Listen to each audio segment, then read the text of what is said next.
presidente Jair Bolsonaro cumprimentou cidadãos e tirou fotografias ao sair do Palácio do Alvorada esta manhã. Bolsonaro falou com os jornalistas, mas se irritou ao ver que as perguntas se limitavam à posse do novo presidente da Argentina e sua vice Cristina Kirchner. Bolsonaro explicou que o comércio com a Argentina continua normalmente e perguntou se havia outra pergunta, deixando então a coletiva. Assista.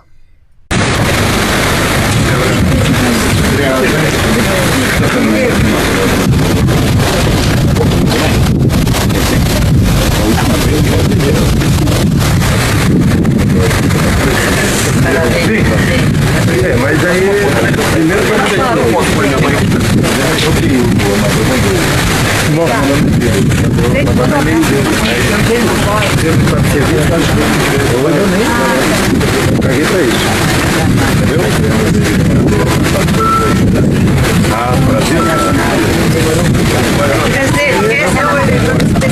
primeira vez que eu estou na vida, posso tirar uma foto com ele? Não fica lá, Caio. É a paixão dele. Muito obrigada. Ele vai pôr no quarto dele. Obrigado. Ele vem entrar de registro de São Paulo. Pode tirar por favor. Você não é minha vida. Presente, uma boa segunda-feira pro senhor aí. Bom trabalho. Pronto, Caio. Vai no quarto seu. Ficou feliz? É um sonho dele. Eu sei que seu pai é um dia eu vou te levar lá.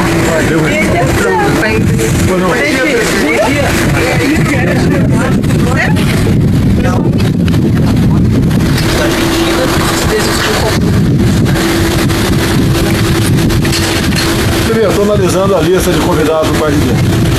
Quando eu assumi aqui, eu não convidei algumas autoridades também.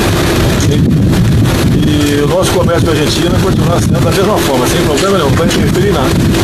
Mas não vai ter ninguém, então. Outra pergunta aí. Eu posso voltar atrás depois? Outra pergunta. Outra pergunta? Obrigado, até mais. Bom dia. Bom dia. Vocês não acham? Vocês lembram? É o Tito, que é o nosso mascote do programa de governo Bolsonaro para a leitura em família, literacia familiar. O que é a leitura em família? O hábito de ler em família ajuda muito as crianças pequenas a aprenderem a ler, a escrever, a terem o primeiro contato com os livros e com as letrinhas, os foneminhas. As famílias mais ricas do Brasil, classe média, média alta, já fazem isso, elas leem para os seus filhos. Estamos trazendo toda a técnica, o material atualizado, estamos trazendo as histórias para que as mesmas famílias, que os pais sejam analfabetos, consigam contar histórias para os seus filhos. Para saber um pouco mais, por favor, entra aqui embaixo no endereço que vai ficar no ar e procurem se informar.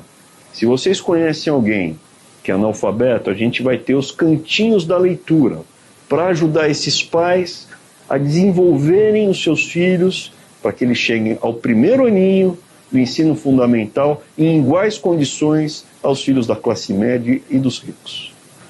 Muito obrigado de novo a todos vocês. Fiquem com Deus. Abraço, Tito! Ei! O governo federal vai viabilizar cerca de 16 bilhões de reais para que estados e municípios invistam em saneamento básico. O anúncio foi hoje na sede do BNDES, no Rio de Janeiro.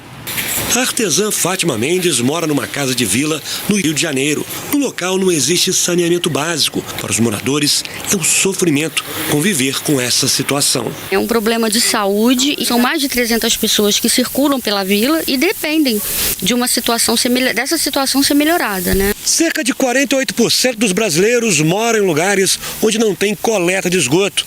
Um problema que atinge todas as regiões do país e que é mais grave no norte e no nordeste.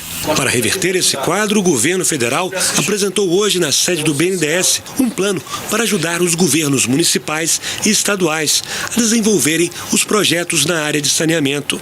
O objetivo é viabilizar nos próximos 5 anos quase 16 bilhões de reais. Com a aprovação do novo marco regulatório do saneamento, a gente abre uma nova fase, tratamento de água, de proteção social, de proteção ambiental. E o BNDES tem toda vontade e capacidade de ajudar nesse processo. O ministro da Economia, Paulo Guedes, acredita que é possível resolver o problema se o governo aplicar melhor os recursos e não se fechar para o capital privado. Por 30, 40 anos, nós fizemos o que tecnicamente os economistas chamam do crowding out. O governo entrou e empurrou para fora todo mundo. Isso que nós vamos fazer agora chama tecnicamente do crowding in, que é o dinheiro que virá. Ou nós criamos um bom ambiente regulatório para os investimentos privados acontecerem, ou os brasileiros, as crianças brasileiras vão continuar morrendo cedo. Para a ministra da Mulher, Família e Direitos Humanos, Damares Alves, o acesso ao saneamento básico é um direito do cidadão. Precisamos entender que os direitos humanos, eles são indissociáveis e universais. E eles são interdependentes. Eu não posso falar de direito de minorias e esquecer o direito a saneamento. A cidade mineira de Brumadinho, atingida pelo rompimento de uma barragem de mineração em janeiro deste ano, vai receber um reforço da tecnologia para reduzir os danos causados pela tragédia. O governo federal vai selecionar e financiar projetos que tragam soluções que facilitem a vida dos moradores da região. A comunidade participou das discussões que ajudaram a identificar 45 necessidades principais da cidade, que foram convertidas em 21 ações consideradas essenciais. E são elas que compõem esse primeiro edital do programa Mover-se na Web, Articulação para Brumadinho. A ideia é usar a comunidade científica, estudantes, professores, pesquisadores, para ajudar a reconstruir a cidade que foi afetada pela lama depois do rompimento de uma barragem. Enquanto população e amigos de Brumadinho, a gente deve ajudar a escolher os projetos, não para colocar o que realmente faz sentido para a cidade. E o que se espera é um futuro diferente da atual realidade para Brumadinho, através da ciência e tecnologia. O projeto é do Ministério da Ciência e Tecnologia, em parceria com a Universidade Federal de Minas Gerais e o Comitê Gestor da Internet, uma entidade privada. Eu espero que tenha muitas ideias de jovens estudantes, né, utilizando a internet, utilizando a tecnologia de informação para gerar soluções e criar novas startups, né, ao redor, vamos chamar assim, de Brumadinho. A chamada pública está aberta e podem participar estudantes de todas as partes do país. Todas as propostas serão analisadas e as escolhidas vão receber um incentivo do Ministério da Ciência e Tecnologia para serem desenvolvidas. São R$ 3.200 por mês para cada equipe selecionada. Agora é o momento de nós reconstruirmos, através de apoio de negócios, empreendedorismo, alguma iniciativa que eles queiram fazer para reconstruir a vida depois desse desastre que aconteceu na cidade. E depois de Brumadinho, a intenção é multiplicar e adequar o programa a outras realidades Brasil afora. A Procuradoria-Geral da Fazenda Nacional divulgou o nome dos devedores que poderão quitar os débitos com a União. O edital é destinado a mais de 1 milhão de devedores com débitos de até 15 milhões de reais. Os descontos variam de 50% a 70%. No caso de débitos previdenciários, o prazo máximo é de 60 meses. Para conferir o edital, basta acessar o site regularize.pgfn.gov.br. Em novembro, o Índice Nacional de Preços ao Consumidor Amplo teve variação de 0,51%. A taxa no mês anterior ficou em 0,10%. Segundo o IBGE, o acumulado do ano foi para 3,12% e dos últimos 12 meses para 3,27%. O Ministério da Justiça e Segurança Pública divulgou o resultado do trabalho entre governo federal e estados na coleta de materiais genéticos para ajudar na elucidação de crimes no país. O Banco Nacional de Perfis Genéticos coletou DNA de 67 mil presos condenados.